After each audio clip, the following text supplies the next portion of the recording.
बदकिस्मती यह है कि हम अपने उलमा की पैरवी नहीं कर रहे। जो उलमाए हक़ हैं वो कह रहे हैं ये नात खां अहले सुन्नत का गद्दार है, ये नात खां जो है ये शरीयत का मुखालिफ है। लेकिन सुन्नी महाफिल करवाने वाले ऐसे ज़िद्दी और ढीठ हैं कि उन्हीं को बुला के उन पर लाखों रुपया फेंक रहे हैं। क्या आप समझते हैं कि सवाब हो रहा है? आप अपने उलमा का रास्ता छोड़ के, अहले इल्म का रास्ता छोड़ के, उनकी पैरवी छोड़ के शैतान के साथ खड़े, तो सवाब की तो उम्मीद दूर दूर तक भी नहीं है ना, क्योंकि सवाब होगा जब काम जो गैर शरीक कर रहे हैं। हमारा मसलक अल्हम्दुलिल्लाह हमें फ़ख्र है कि अदब व एहतराम का मसलक, हमारे बड़ों ने अदब व एहतराम सिखाया है। नात पढ़नी कैसे है, नात लिखनी कैसे है, नात सुननी कैसे है, अभी आप सुन रहे थे। आला हज़रत अज़ीमुल बरकत रज़ियल्लाहु ताला अन्हु, इमाम रब्बानी हज़रत मुजद्दिद अल्फ़सानी दोनों के उर्स मुबारक हैं। आला हज़रत का उर्स मुबारक हो गया 25 सफ़र को, और इमाम रब्बानी का उर्स मुबारक 28 सफ़र को। करोड़ों आदमी बताए जा रहे हैं। इंडिया में था आला हज़रत का उर्स मुबारक, और जो वहाँ एजेंसियाँ हैं वो रिपोर्ट कर रही हैं कि 3 करोड़ अफराद थे। कोई बहुत बड़ा ग्राउंड नहीं है, कोई बहुत बड़ी पार्क नहीं है, गलियाँ बाज़ार जो जो जगह भी थी दुनिया, वहाँ अदब एहतराम है।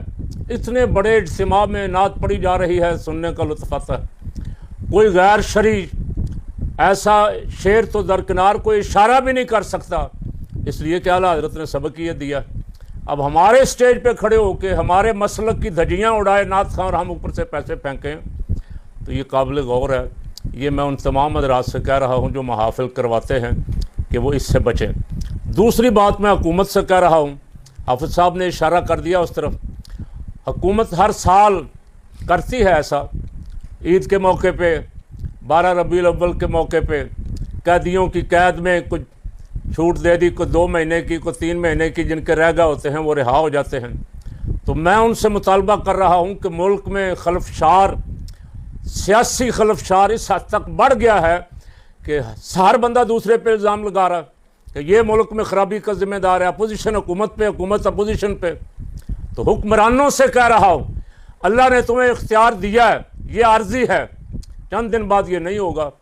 अपने इस आर्जी इख्तियार और इक़्तिदार को अच्छे काम के लिए इस्तेमाल करें और ऐलान करें, यकम रबीउल अव्वल शरीफ को ऐलान करें कि तमाम सियासी कैदियों को रिहा कर रहे हैं, तमाम लब्बैक के कारकुनों को रिहा कर रहे हैं, जो मस्जिदें सील की हुई हैं उन्हें खोल रहे।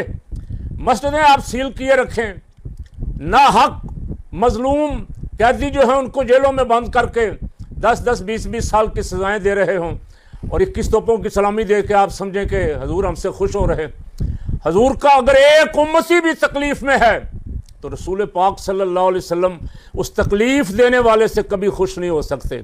मैं चाहता हूँ आप अगर फ़कीर की एक बात आपके कानों तक पहुँच जाए तो आप इस पर अमल करके अपनी दुनिया भी और आखिरत भी संवारें कि जो अच्छा, जिन कैदियों को आप 2 महीने 3 महीने की छूट देते हैं, और उनमें भी अगर छोटे छोटे मसाइल हैं, उनको बहुत बड़े मुजरिम नहीं हैं, तो उनको भी 6-6 महीने, साल की रियायत दे दें।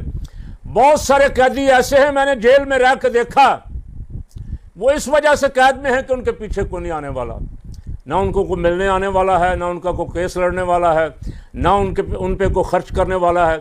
जो खर्च कर सकते हैं वो तो पहले जेल में जाने नहीं देते, खा उन्होंने कत्ल किया हो, खा जज के बच्चे ने 2 औरतों को गाड़ी के नीचे देख के मार दिया, वो तो दूसरे दिन रिहा हो जाते।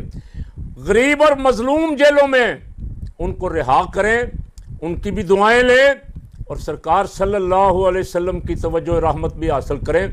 और मुल्क में आपके इस इक़दाम से पूरे मुल्क में सियासी इस्तेहकाम आएगा, और जब सियासी इस्तेहकाम मुल्क में आएगा तो माशी तौर पे भी मुल्क जो है वो मजबूत होगा।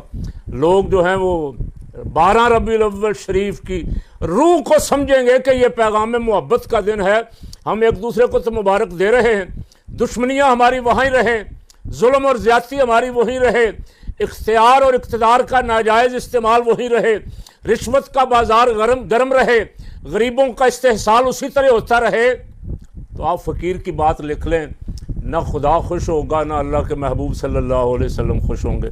अल्लाह के महबूब सल्लल्लाहु अलैहि वसल्लम की उम्मत के लिए आसानी पैदा करें, सरकार खुश होंगे, रब की सारी मखलूक के लिए आसानी पैदा करें, रब भी खुश होगा।